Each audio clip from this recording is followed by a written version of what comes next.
Hey, everybody, we are live. Thank you guys all for joining us. We are going to have a fantastic interview today. With me, I have Anna Kelley, the REI mom. She has done so much in her short tenure as a real estate investor because she still has a long way to go.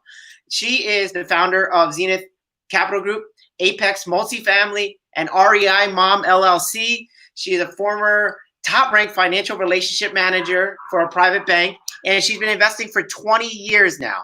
So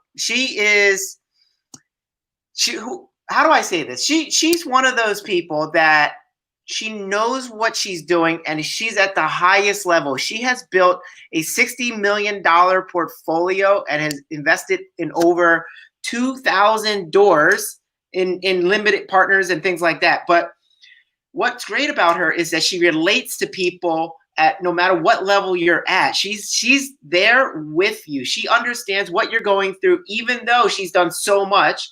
She recently escaped her 9 to 5, and she is now doing this full time. But before that, she was doing this with a full-time job and with 4 kids, right? 4 kids. So I hear a lot of people talk about how they don't have the time or they don't have this or that, and the family takes up so much time. I'm going to venture to say that you didn't say that your kids prevent you from doing this. Your kids were the reason you do this. So that's my guess. Absolutely. That's my guess. So Anna, welcome. Thank you so much for having me. It's my pleasure to be here, and I'm excited to be able to share with your listeners. Yeah, so you have done so much. I don't even know where to really begin, but there's a lot of stuff going on with the COVID-19. That's like 24/7, 365 on the news. I wanted to talk a little bit about that and what you had in your mind about how investors can protect themselves and actually flourish during this time. But I also wanted to just hear from you, and I wanted to learn about who is Anna and what has she done and how did she get to where she is, because people would love to switch places with you. Like your life just looks amazing.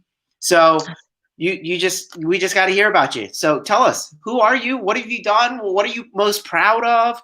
What drives you to do it every single day? What's going on with you? Sure. There's a long story, like 45 years to compact in just a couple minutes. So I will just tell you, the long and short of it is I started out in private banking. I was raised in Section 8 housing. I had nobody in my family who really understood financing and anything other than you go to school, you get a degree, you work a job. One day when you're 65, maybe you can retire and enjoy it. And so that was kind of my path. And I became a financial advisor for Bank of America, where they trained me to learn about all of the retail investments and all of the things that you're supposed to be able to make money in. And I noticed, Hone, that I had several very wealthy clients who had real estate. And this was back in the late 90s. And when I talked to them about the double digit returns we could make them, they laughed. And one of them said, I make much more than that in real estate. So that was the first time I kind of thought, wealthy people, a bunch of them have real estate. So one day when I'm wealthy and I'm retired, I'm going to buy some. So it was the first time going through all of my degree and financial education that I really heard anything about real estate. So I was excited about thinking about real estate. And I started dabbling. I bought a house hack. I flipped a property in 2003 when I had my first child.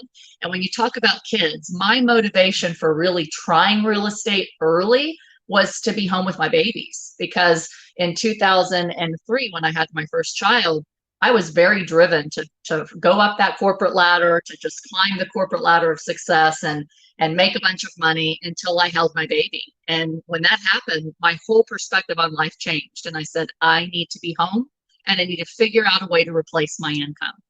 Again, I really didn't know a whole lot about real estate, but I knew a bunch of people were starting to flip houses, in 2003, and I watched lots of flipping houses. And I thought flipping my way to replacing my income is the way to do it.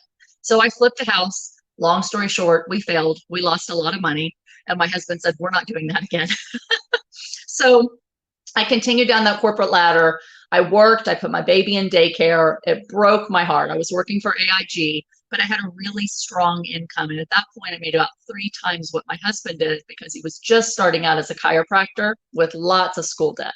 So I said, this isn't really working. I want to be home. So the only way it's going to work is if you start your own business. So in 2007, at the height of the economy, we started a chiropractic business. We moved to Texas and we went into $700,000 in debt to start a business, to become an entrepreneur. And part of that loan was to buy a property. So home, again, I'm thinking about real estate and how do I wisely maneuver my money? And I knew that if I left to move to Pennsylvania, I might lose my job because they were letting me work from home for 3 months to try it out. And I knew my husband may not do well in the first year or two. So we bought a building instead of leasing it because I figured out there's a building on Main Street. It has 4 tenants that can help pay the expense of the lease, and we'll just become landlords to help cover the mortgage. And a few weeks later, we looked into maybe buying a house, and we decided it's not too smart to buy a house when we're starting out with all this debt. So we bought a 4-unit apartment building home and we house hacked. And so we instantly became landlords of 7 other tenants and some garages just so that we could have a little extra income to cover our expenses so that eventually my husband's business would flourish and I could be home with my babies. Long story short, the market crashed. Late 2008, early 2009, I worked for AIG. I was still the sole breadwinner at that point because he was just getting his business started. And in September of 2009, AIG almost went under. Not unlike what people are experiencing today. I lost about 2/3 of my 401k, just disappeared because I was so heavily invested in AIG and some other financial stocks. I was told I was going to lose my job. And I found out I was pregnant with my 3rd baby, all in the same week. I was devastated. All of the news, not unlike today, was just negative, negative, negative. And I thought, we are toast. And here I am, having another baby. And what are we going to do? And by the grace of God, Hone, we climbed our way out. And in that 10-year period, I started really investing in cash flowing real estate, more than just the few that we had. I took some opportunities to borrow from my 401k. I bought a cash flowing 4-unit property while I could still get a loan. And that really allowed me to pivot and totally shift my mind. Where, like you talk about, I hear you on your Facebook page, you're depending on this job and you think a job is so secure.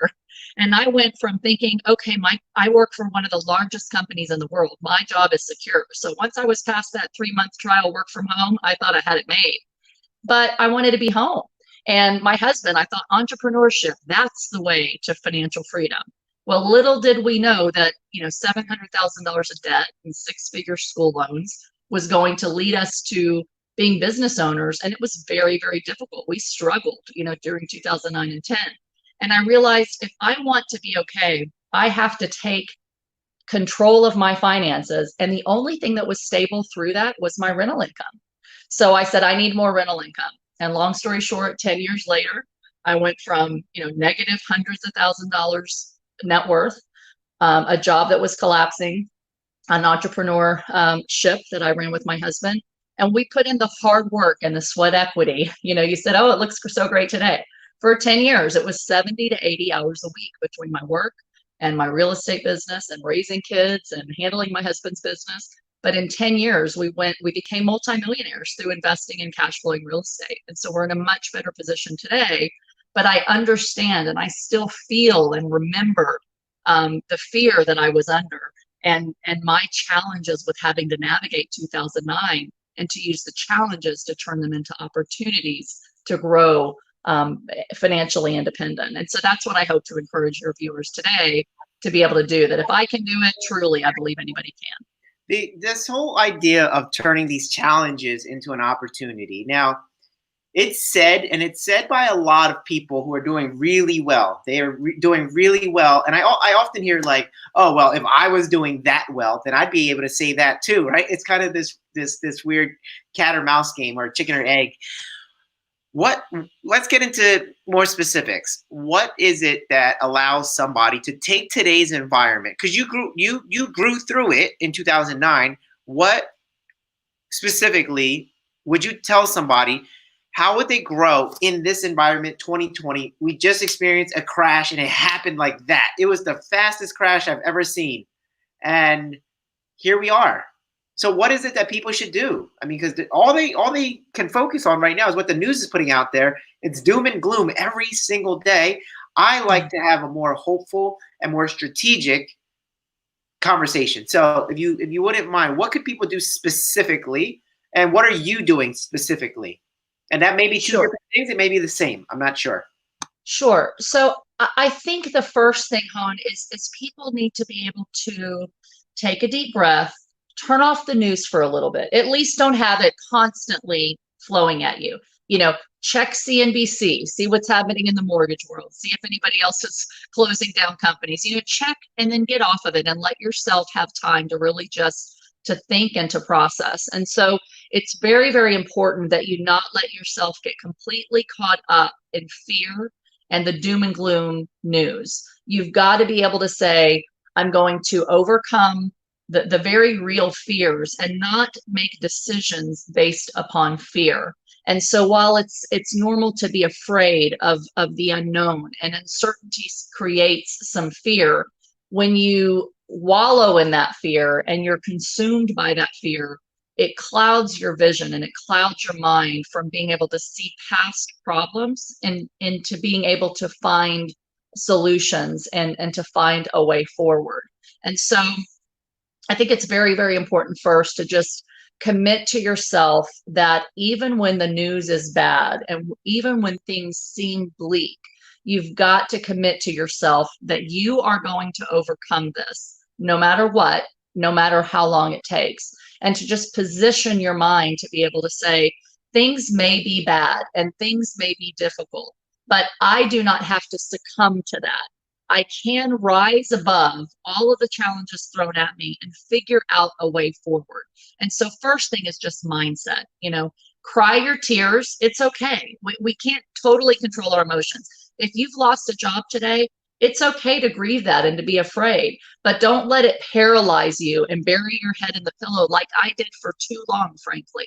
You've got to say, this is a closed door. Let me fix the problem that I have today and then think about opportunities in the future. So first is mindset and overcoming that fear. Deciding today that you will be resilient, that these struggles will make you stronger. And that is the number one determinator of success is resilience. Do you have the grit and the determination that no matter what comes tomorrow or the next day or the next day, you are going to see it as a stepping stone to the next opportunity rather than something that's going to destroy you or harm you. So mindset is key, first of all. Yeah, I love what you're saying. Now, the problem that I see a lot of times is people will hear that, but then won't actually take the action, as little as the action, because it sounds almost too fluffy. I have conversations with my wife, and I tell her just randomly, out of nowhere, because I genuinely feel it. I just go, babe, I don't know what's happening, but I'm gonna win. I just like out of nowhere, I just go, I'm gonna win. I don't even know what that means, right? So what I heard, what you said was step one is just to determine that you're actually gonna kick butt. Like that's it. Yes. Most people are just like, oh my God, my life is over. And when you're Yes. in that state of, I don't even know, like depression, anxiety, whatever it is, whatever you want to call it, it causes you to not be able to think. Yes. And being able to think is the most important thing right now because we have to be dynamic and fluid and move and pivot. And we have to be able to take action and make decisions quickly. But we can't make those decisions confidently unless we look in the mirror and we say, okay, you know what? I got my 5 minutes of crying and complaining out of the way. It's clear the problem. I hate the situation right now because I'm not ready for it. But it doesn't matter. I'm still going to win because there's people Right. counting on me. Absolutely. And when you start to feel overwhelmed, whatever you need to do to get in an area to just calm yourself down and think, be able to think strategically. You know, there's a proverb that says, don't worry about tomorrow because tomorrow has enough trouble of its own. So just focus on today. If I let myself go to this problem is going to cause that problem, going to cause that problem, and all of the things that could happen badly, I'm going to be overwhelmed with a fear of things that may never even come to pass. So if I just deal one day at a time with the thing that's exactly in front of me, it helps me to spend specific time thinking through what are the problems and challenges today, and how do I just deal with this first thing first. So the first thing, in addition to that mindset, when you say there needs to be something tactical that I can do, this is the first thing that I would say, Home. Every one of us is in a different situation. And even though we're together in this crisis, each of us is impacted a little bit differently. And so before this crisis, I was talking to investors about, that are saying, what should I invest in? What should I do? What I say that I still believe today, and even more so today, is that every single individual is in a different position. For everything under the sun, there is a season. There's a time to mourn. There's a time, to laugh. There's a time to reap, a time to sow. There's a time to store. So you have to ask yourself, what season of life are you in today? And whether you are in real estate today, whether you're in apartments or you flip or you're in the stock market, whatever you're doing, you have to ask yourself, today, where I am with everything that's happened, is my number one financial priority to preserve what I have, which is usually late stage wealth building, or is it to grow and take risks to have massive opportunity to grow my wealth or to have appreciation? Or is it, I just need income? A lot of people right now are thinking about what's the next opportunity that I can make all this money in the future, when their immediate need right now is, I need to preserve my income and I need to hold on to the cash that I have. I don't care how much money you have, unless you're Warren Buffett. This is a crisis like no other. And if you have rental property, for example, and a lot of your tenants are laid off and can't pay rent, you better have some cash to be able to cover your expenses. So for me as a real estate investor, I want to continue to grow that income and try to collect as much of it as I can. But I also need to really preserve cash more than I need to focus on what's the next thing that has this great upside that I might be able to profit on. So in the one day at a time thinking, you've got to ask yourself today, what is my number one wealth priority today? Do I need to preserve my income, quickly create more income if I've lost a job, for example? Or do I need to preserve cash and put it somewhere wisely and grab more cash from any other place that I can get cash so that I can weather this storm? Or am I really in a growth mode and willing to invest and try to accumulate more, given all of the different risks? So I think if we try to think of too many things all at once, we get it too complicated, and then the fears of all the things that could impact all of it overwhelm us. So we need to take a step back and say, today, what mode are most of us in? And most of us today need to focus on preserving income, creating additional income, and preserving cash before we even think about opportunity.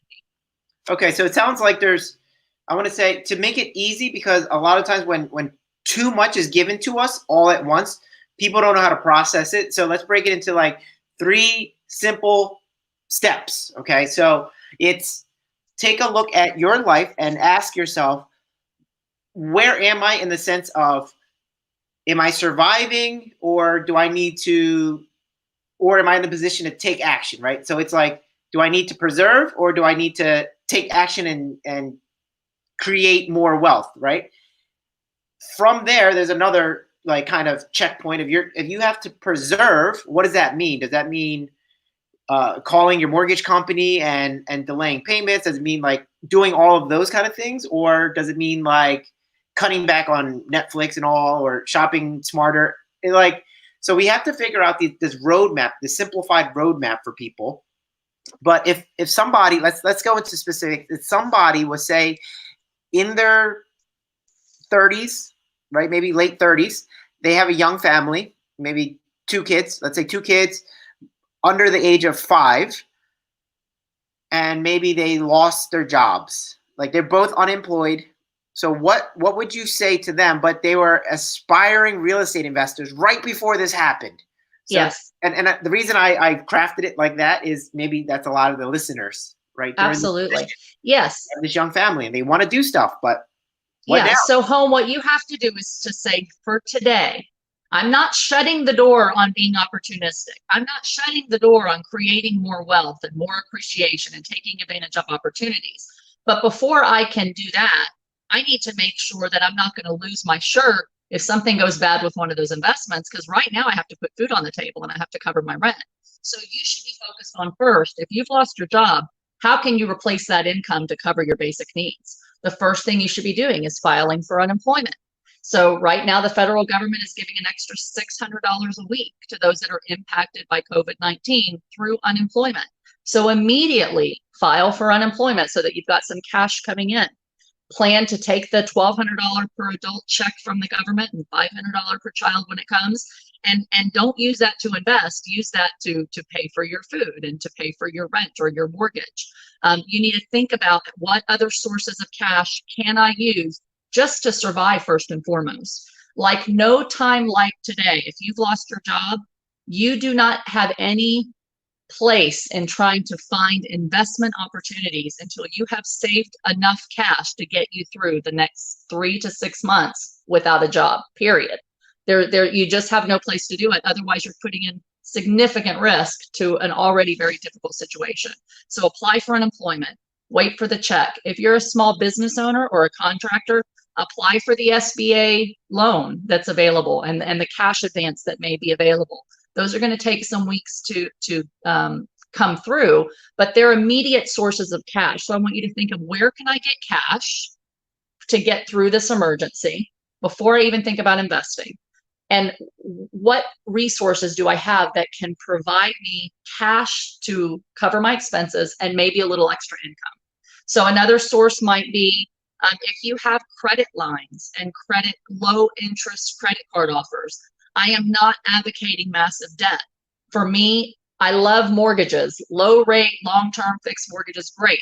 But there is a time for debt. And if you've got a line of credit that's at a low rate or a 0% interest card, and that's your only source of cash, then tap it until you cover your expenses for emergencies. One other source of cash, and a way that you can just be thinking about this phone, is your 401k. This is part of being aware of what's available to you.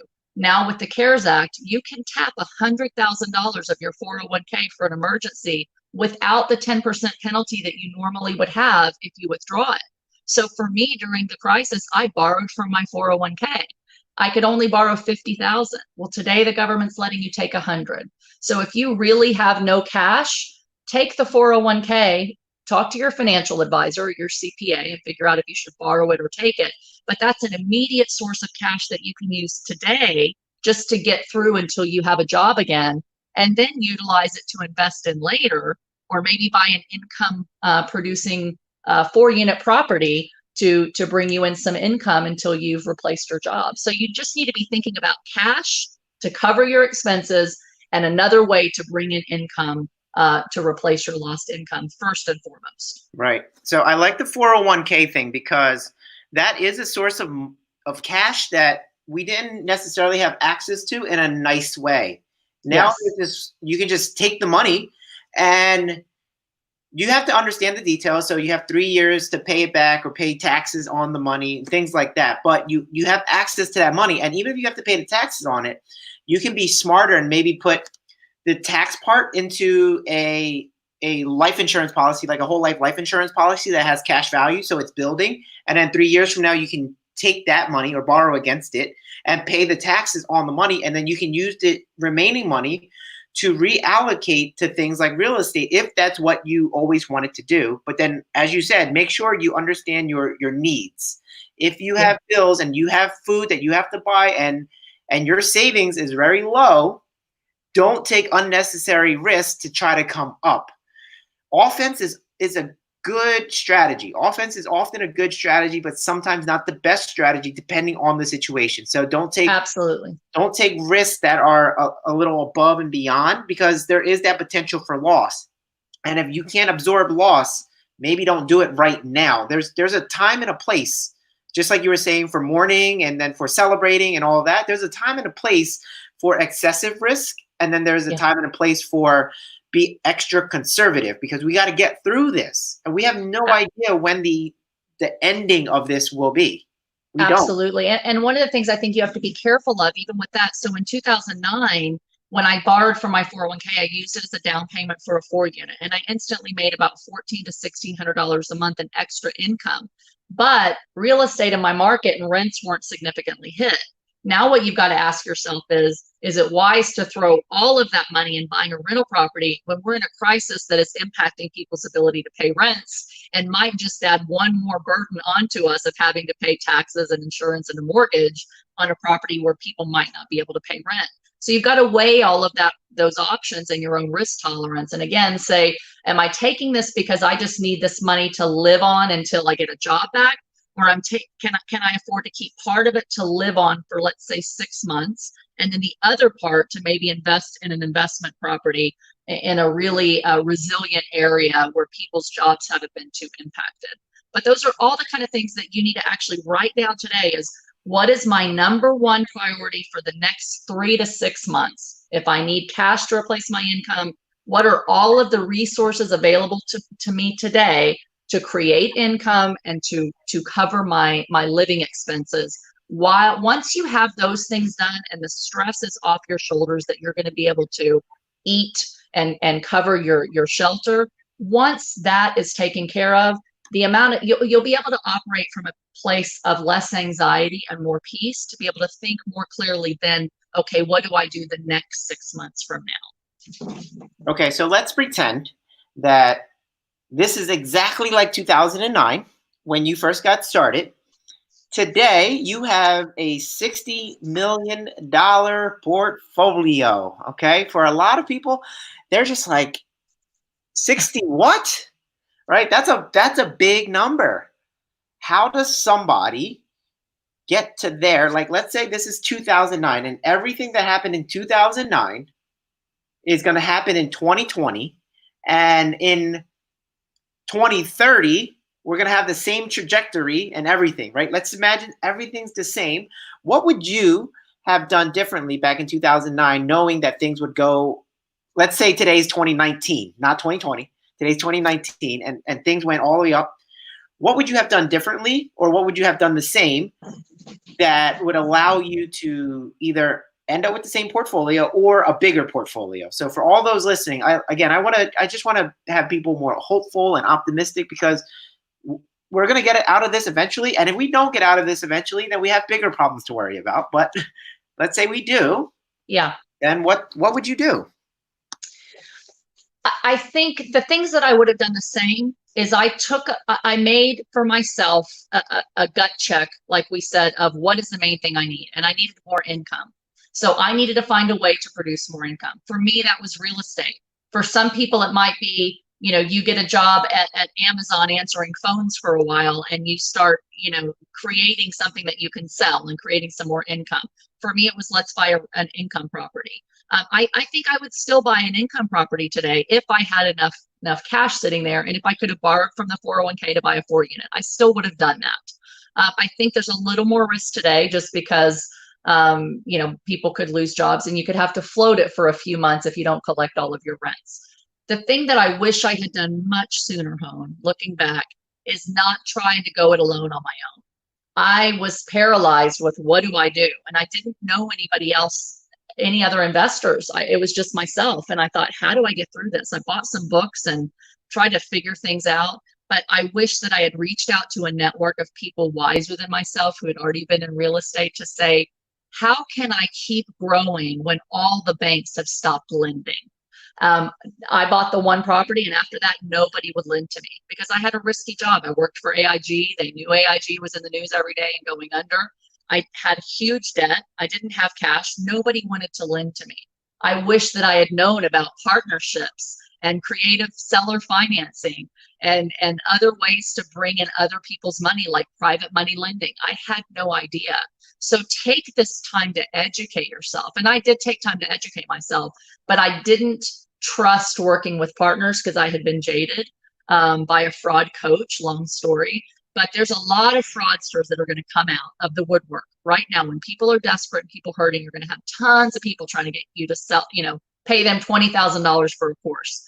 You need to align yourself with people who have been in the business, who can help you wisely navigate through the risks and then show you how you can capitalize on the opportunities, even if you don't have your own cash, your own skills, and your own credit worthiness. So working with partners and having a multitude of counselors is extremely important and something that I wish I had done that would have made me catapulted to wealth and to financial freedom much, much sooner than the time it took me to get out of it. Right. So the best investment is in yourself, and investing the time to figure out how to buy properties using creative strategies. A post that I put recently said that if you are only depending on down payments, bank financing, and your credit score to buy properties, then you're not going to buy a whole bunch. Like, and if you don't learn those things, you're going to miss out on huge opportunities. Like, I don't want to say that in the next couple of months that a lot of people who own properties are going to go belly up, but that might just be the reality of it if people stop paying rent and things like that. So they're going to need to liquidate. And when they liquidate, they may be open to creative financing. But you, as the investor, need to go to them with the solution. Hey, I'll be willing to take over your property and be willing to pay for your mortgage and other expenses if you're willing to sell it in a creative way. And then there's give and take. And so as the investors, we get to be the solution for people because we have certain resources and knowledge. And for the person who's losing the property or selling the property, you might be their dream come true because you're essentially saving their situation. And I think, Hone, when we talk about the challenges, that come up, once we have that income and our 3 to 6 months expenses set aside, and we know we're going to get through that allows us to spend some time educating ourselves. So when we talk about the news and the bad things that could happen, I want us to write down. I want you to write down, what do you see the risks in the economy and in real estate right now? So we're talking about real estate. So when we hear things like, okay, lending is going to dry up, there are lenders who are not lending right now, and credit worthiness is going to get tighter. Lenders are only going to lend again to the best, most credit-worthy investors, which makes it difficult if you've lost a job or don't have great credit to be able to pounce. So while some people might say, oh, that's terrible, I'm never going to be able to buy another property because my credit's going to tank because I'm going to have to put a couple mortgages in forbearance or whatever, then you're shutting the door on future opportunity. But if I write down, lending is going to tighten, I'm going to need to put more money down on properties in order to buy them. More property owners are going to go into foreclosure. And so there's going to be a flood of cheap houses. If I just think, oh man, home values are coming down, I better sell everything I have, I'm short-sighted. I need to be able to say, what are the risks and the challenges? And then ask myself, once I identify that those things are real risks and challenges, what skills do I have today that I can apply to each of those challenges to turn it into an opportunity? So identify all the problems that are happening because of this crisis. Identify the negative impacts it may have on real estate. And then you want to sit back and say, okay, what am I good at? Well, I flipped a property before. Do I love large multifamily investing? Absolutely. But if that's not where the opportunity is tomorrow, and I can flip properties, or I can find partners and buy small rentals, wherever that opportunity is, I'm going to say, what skills do I have that I can make the best out of that opportunity, really, that negative for some people, and turn it into something that I can capitalize on and I can make money on by being the expert or by being the money partner, whatever piece of the equation you need. How are you valuable? What skills do you have today that have helped you to get ahead, and that you know that you can offer to someone as an asset to turn these things around and to be their solution? So, these homeowners, these investors that may go under, like you said, you may be the solution. But if you don't have the knowledge of how can I learn about creative financing, how can I do lease options, go get it. Go get it now. Be prepared. Start educating yourself on all the creative ways to take down real estate and to make them profitable, and educate yourself on finding someone that is strong where you're not and is weak where you're strong, and start aligning those strategic partnerships and filling yourself with the knowledge so that when those things do happen in 6 months, a year from now, you're prepared and you're ready to pounce at that point once you've gotten through this personal crisis on your own. Right. So it's kind of like reallocating your time. So it used to be that we all went to work 9 to 5, and that's where a majority of our waking hours were spent at work. Mm-hmm. Now we get to take a step back and refocus on what we actually want versus what we have to do. So Right. a lot of people used to just go to work just because that's what they needed to do, what they had to do to pay the bills. What there was a because of the $100,000 401k that you get to withdraw. 401k money is funny. People look at it as sacred and they're like, no way am I touching it. But the problem with that thinking is it's too narrowly focused. And this is something that I've been talking to some people about. Imagine that this was the stock market, right? And these are 4 different mutual funds or stocks or whatever it is, right? And your pinky is your 401k. So everything was moving along, just coming up, and then it all crashed.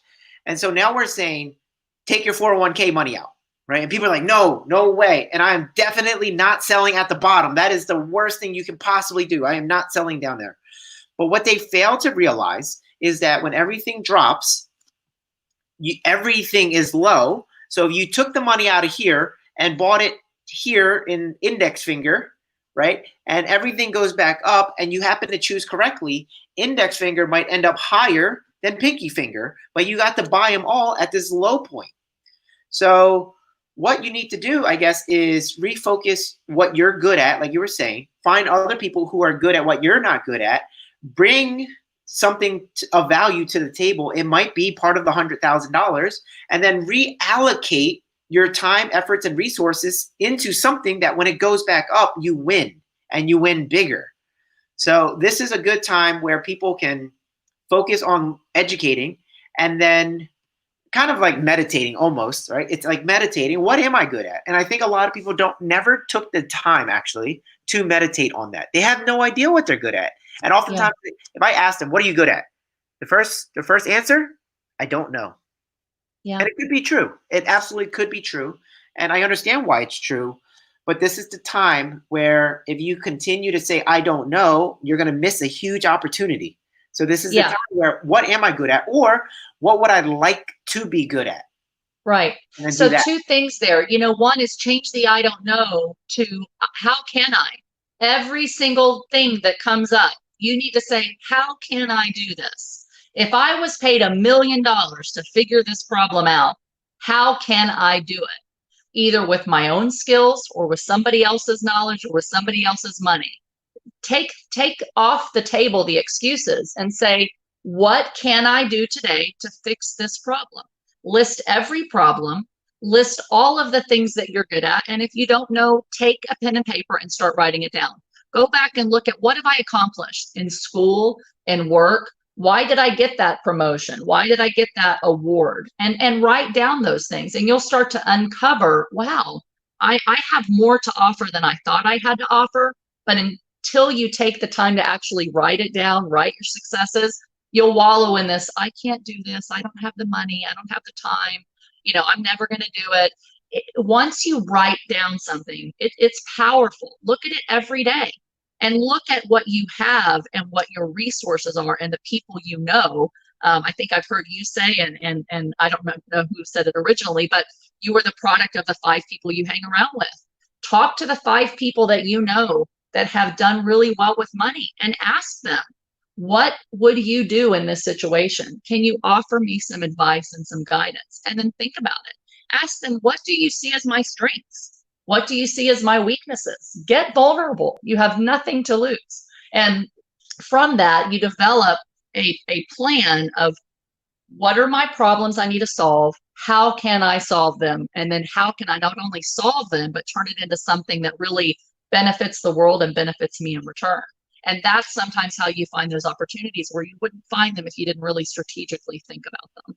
Right. So I think one of the greatest steps that somebody could take right now from what you've said is to get educated and then to work with other people. Now, it doesn't necessarily mean that they have to be like a joint venture, both own the LLC. It doesn't necessarily mean that. It just means that somehow, some way you work together with other people, and 1 + 1 = 3 kind of situation. So it's either you're sharing in resources, like, so you can create a mastermind, and by your knowledge and their knowledge coming together, you guys get to create something amazing. A lot of people are just complaining and worried. So you can keep a clear head, then that allows you to do the thinking.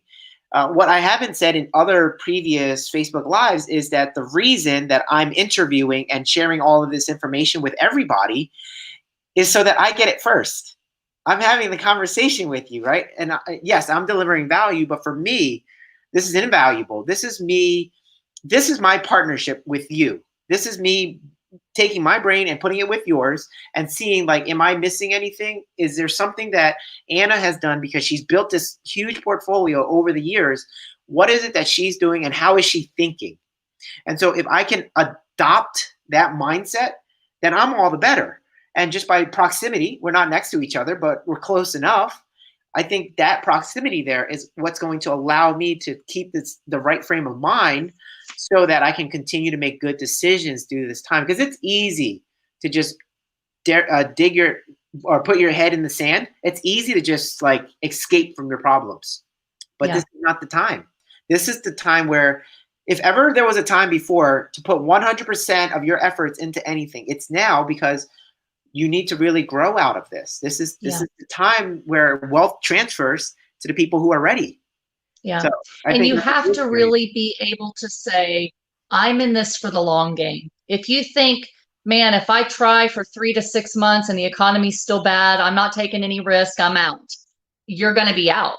You're not, because this thing could last a while. You know, cycles go for years. You know, a recession usually lasts 18 months, 2 years. This could be worse, but it could create some amazing opportunities. And so you've got to be committed that come hell or high water, no matter what happens, I am going to grow and I'm going to take it one day at a time. Every opportunity that's in front of me, I'm going to say, is this the opportunity for me? How can I make something out of this? What are the risks and the things I have to give up to take that opportunity? And then, you know, if you've mitigated those risks, then go for it. But be educated, play the long game, and just be committed that I can do this. And I do have the people, the skills, and the resources that I can apply to do well and to be better off tomorrow and in a year from now than I am today. Right. So I've said before that there's no cash flow without deal flow. And deal flow comes from knowing how to purchase properties depending on the situation. So it used to be that money was flowing everywhere, and if a property came your way, you could have gotten this loan or this loan or this loan or this loan. Now that's not on the table anymore. So you have to ask yourself, how can I buy these properties not using traditional bank money or not using hard money? What are the other ways? And that is more specific in terms of what kind of education you need. So you have to learn about how to use different sources of financing, unconventional or untraditional sources of financing, because if you guys want to get ahead, and if you think you will get ahead by buying more properties and acquiring assets like Anna with over 2,000 doors, right? This is the time where you have to learn about how you get to say yes to the deals that flow in. If you're constantly saying no because you can't afford it, you don't have access to the capital, then you're not going to be any better coming out of this. Those who came out of 2009, like the top 1%, their net worth grew about 40% between the years 2009 to 2012. In that same time period, the other 99%, their net worth grew 0.4%, whereas the top 1% grew 35 to 40%. And it's all because they own the asset. And so now this is the time, well, maybe not right now, but soon will be the time to start acquiring more assets, as long as they make sense and they're great assets. You don't want to just buy okay or mediocre right now, because there's too much uncertainty. Prices can continue to go down, and who knows how long rent might not be paid. So it has to be a really great asset. And you also have to step back and decide what a great asset actually means. Because I can say great asset, but what's great to me and what's great to you is completely different. Right.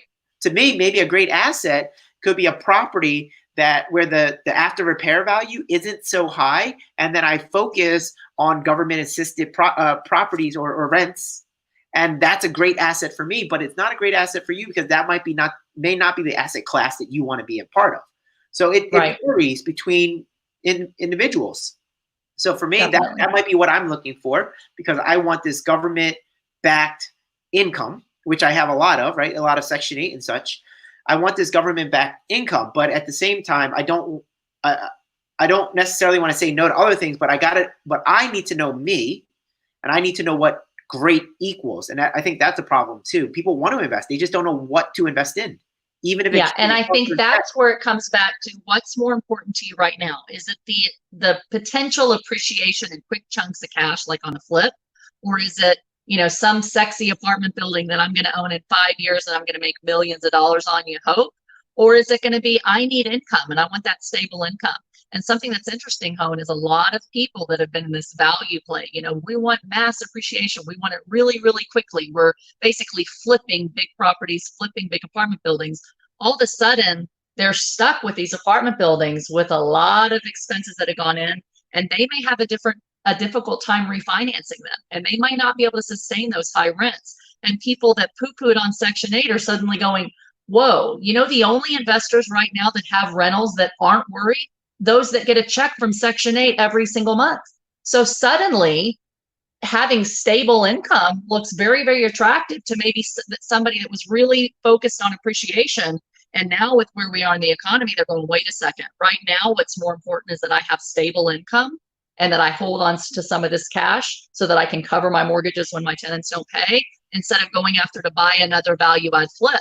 So the economy gives you different things, but then you still have to ask yourself, so that I don't go down the rabbit trail of mobile home parks and Section 8 housing and value add flips and flipping a single, I've got to say, wait, what to me today is most important? And what is the market giving to me today? And what do I expect that it's going to give me in a year because of this crisis? And how do I make sure that I'm staying in my lane of what my needs are?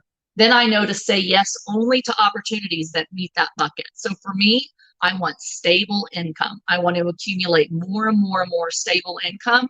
I'm not going to go for that big value add apartment building that I can hope maybe I'll make all this money.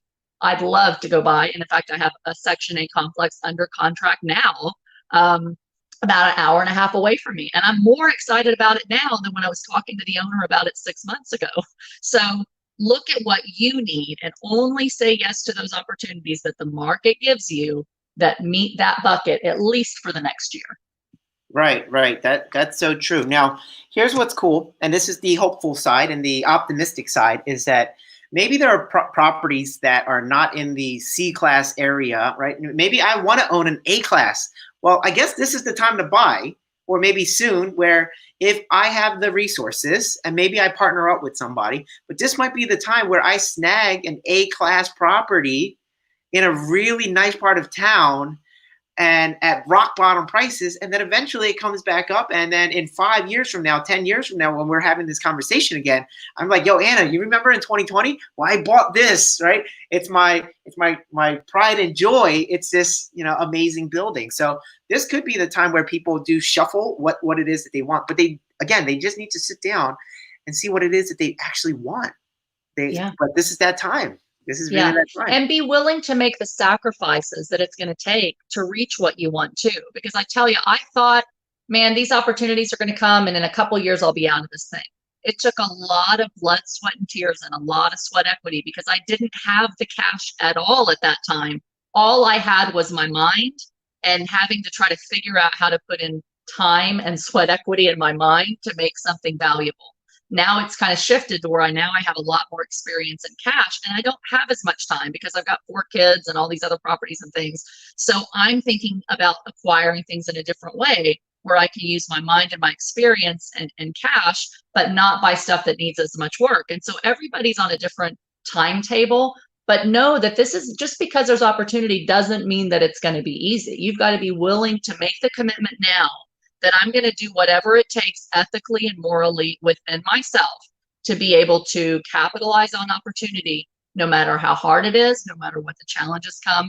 And I'm going to commit for the next couple of years and put in a lot more time and effort into to making something happen, and sticking with it and making sacrifices. So for me, Hone, because we didn't have a lot of money, I rented we still stayed in our 4-unit building. And then I rented a house for 4 years. I paid rent and I thought, I'm wasting all this money. I'm renting someone else's house. But Yeah. I did that so that I could keep buying rental properties. So in the 4 years that I rented a house from somebody, I acquired quite a bit of property that paid, well over what I needed to buy a new house later. I didn't buy that sexy new car. I waited for years to buy myself another new car because I was totally focused on changing my financial picture by sacrificing the things today that I really didn't need so that I could grow my wealth and take opportunities as they came. So that's another really important factor today is cut your expenses. Take a step back if you have to. Put everything you have into growing that wealth. I love that you just said all of that, because for what you don't know and what other people don't know is I rent a 1-bedroom apartment, right? So I have a 1-bedroom apartment that I rent, and I don't own a car. So I don't have the car, and I rent a 1-bedroom apartment. But yes, I bought a ton of properties. And so when people hear that, they're like, wait, you don't live in a house that you own? No, I don't. I'm building my portfolio.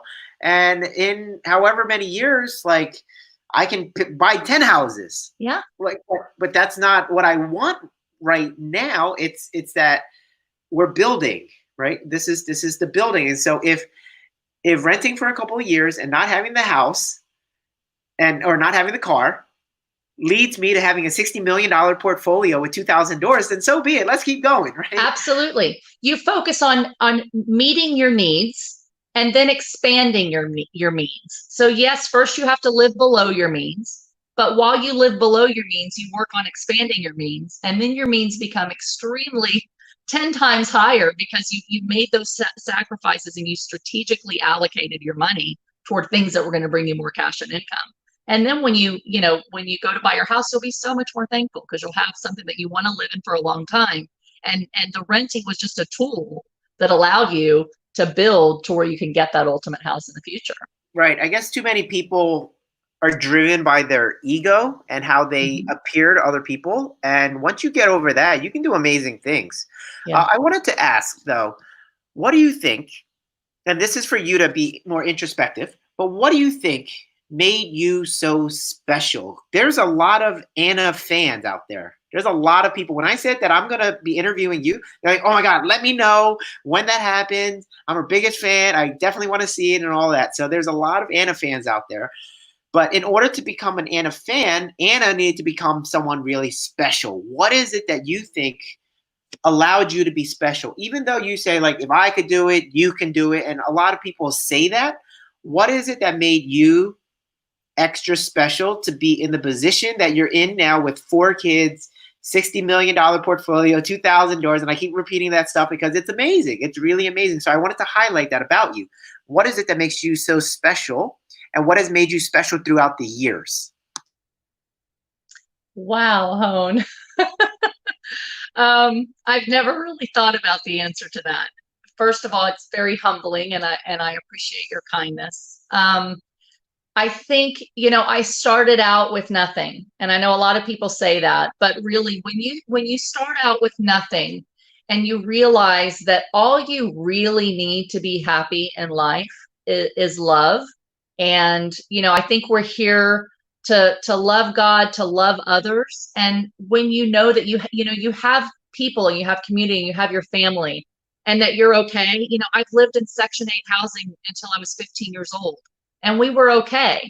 And I didn't have, we didn't own anything. Everything was rented. But we still were okay. And then I've had a lot and I've lost a lot. And I realized that money is not, the pursuit of money does not bring happiness. Having money does not bring happiness. So when you can say, I will be content in all circumstances, and you're no longer a slave to the pursuit of money, but instead you're creating your life by design so that you can create a life that will bring you contentment with your own level of what brings you joy, then the money just becomes a tool to to create that lifestyle. So for me, it was never about, I need more money, or I care about what's flashy. I never cared about what people thought about, what is she, crazy? She sold her big house and she's living in a little dumpy apartment. I could care less, because I knew if I lost my job, if we lost my husband's business, if we lost my credit, even though it would suck and I would have thought I lost everything, we had each other, and I knew that we could be content and we could be okay. So it took the pressure off of trying to be somebody I wasn't, or try to become rich, because that never was the point. My point was, I wanted to be home with my babies. I wanted to have an easy, comfortable, happy life where I have, control of my time.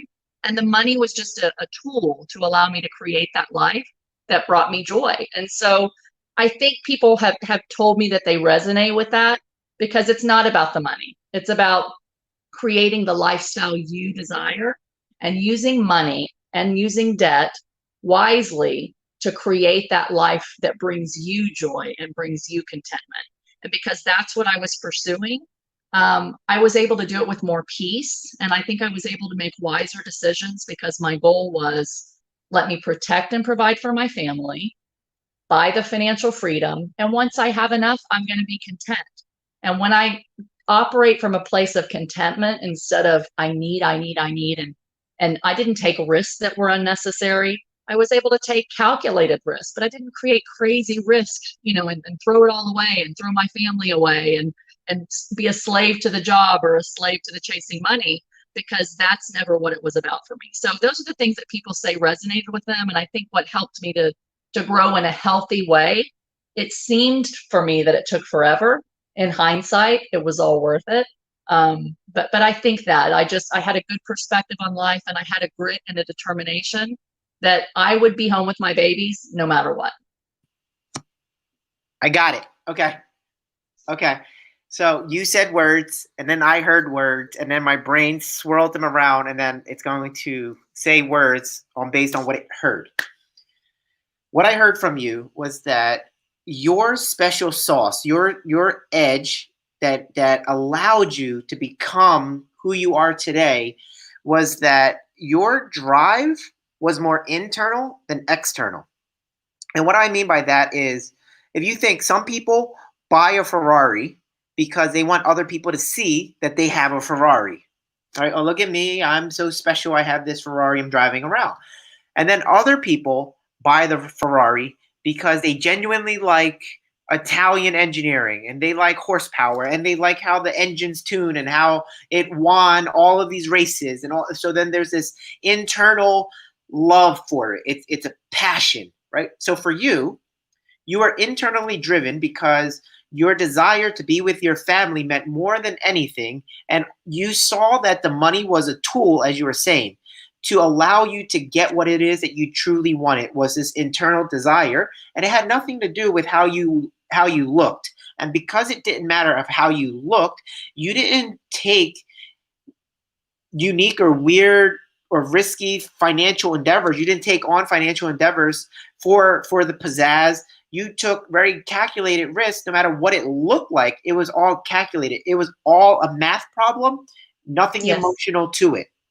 And you did it without pressure, because there was no pressure to look a certain way while you were doing it. You didn't care about the external whatsoever.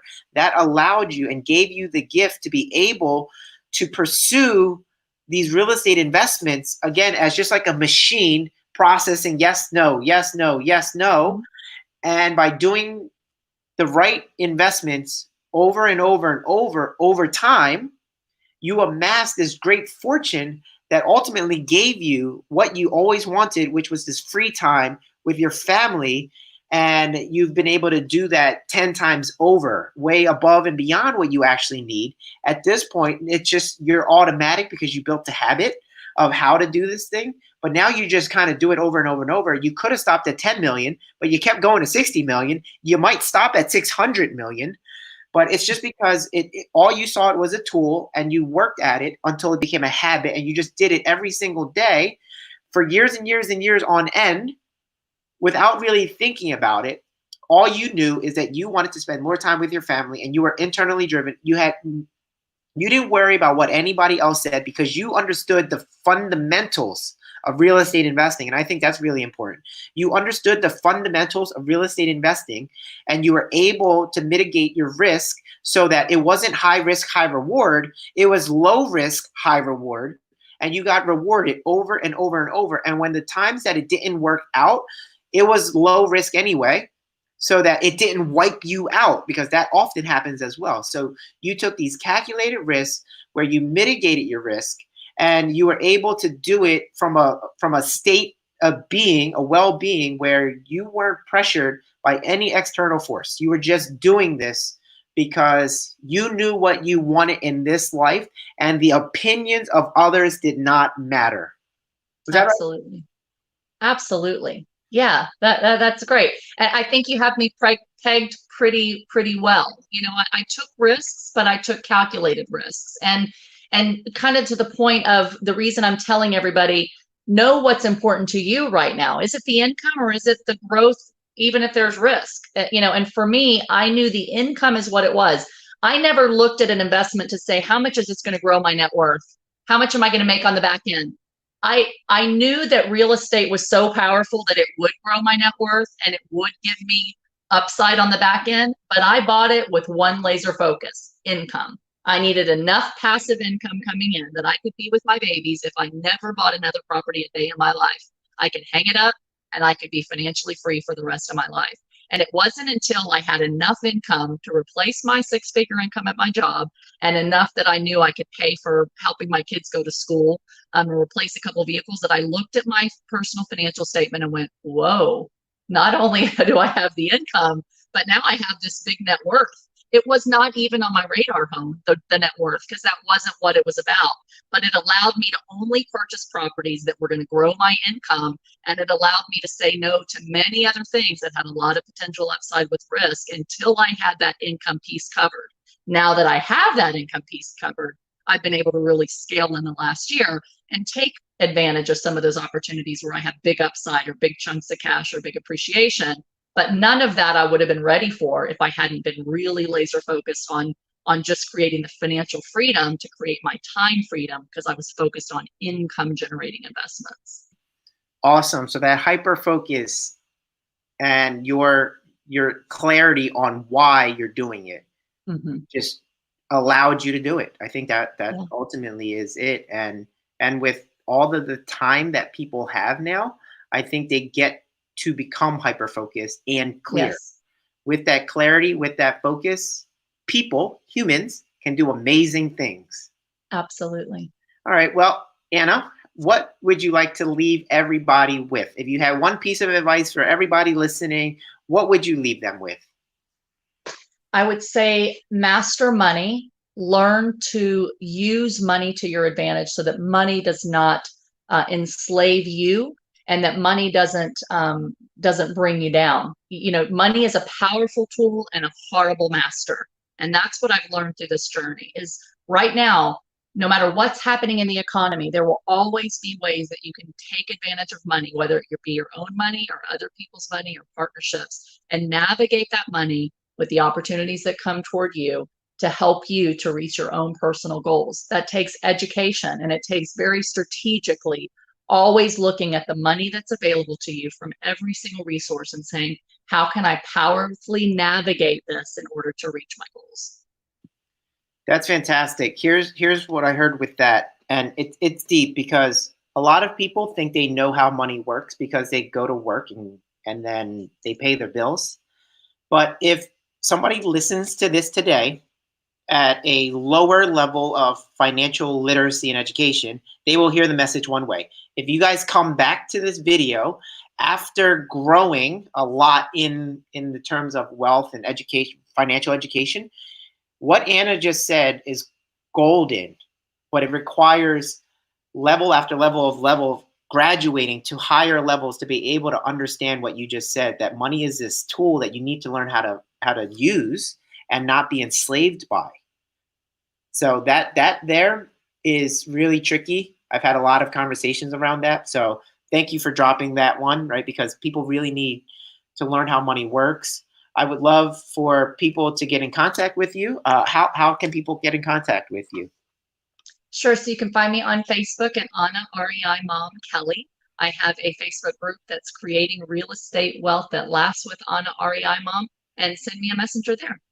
Great, great. I'm sure all of the aspiring real estate investors are going to definitely hit you up. So thank you for being so generous with your time and your knowledge and your wisdom and everything else. This has impacted many people and will continue to impact them for months and years on end. So Thank you, yeah, Hone. And one thing I want to throw out there, we didn't really talk about this, but if any of you listeners would like it, I was in a book called Resilience, Turning Your Setbacks into a Comeback. And in that book, I shared my story, the backstory and my story through 2009 and how I came out of it. And I'd be happy to send you guys a free e-version or a hard paperback copy of that book too. If you're struggling, if you're going through a difficult time, if you just need some encouragement that you can get out of this and come out of it stronger, I'd be happy to send you a copy of that book. look at that, free gifts. Not only are you giving away knowledge, you're also giving away books. That's amazing. That's amazing. See, and that's why you have an Anna fan club. I get it. I get it now. You know? Thanks, So Hone. yeah, yeah, no, and you deserve it because I can tell. It's just talking to you. I can feel it. You're amazing. You're amazing. So Thank you. thank you so much for being so generous again. And I hope that whatever happens, you're gonna get to 600 million with 20,000 doors, and you're just gonna look back and go, "How did I do that?" It's just gonna happen naturally. So, and you deserve it. Ultimately, you deserve it. So, thank you. Okay, guys. Well, that's it. Hopefully, you guys enjoyed this interview. And if you guys want to reach out to Anna, feel free to email her or hit her up on Facebook or whatever. So, all right, guys. See ya. Bye.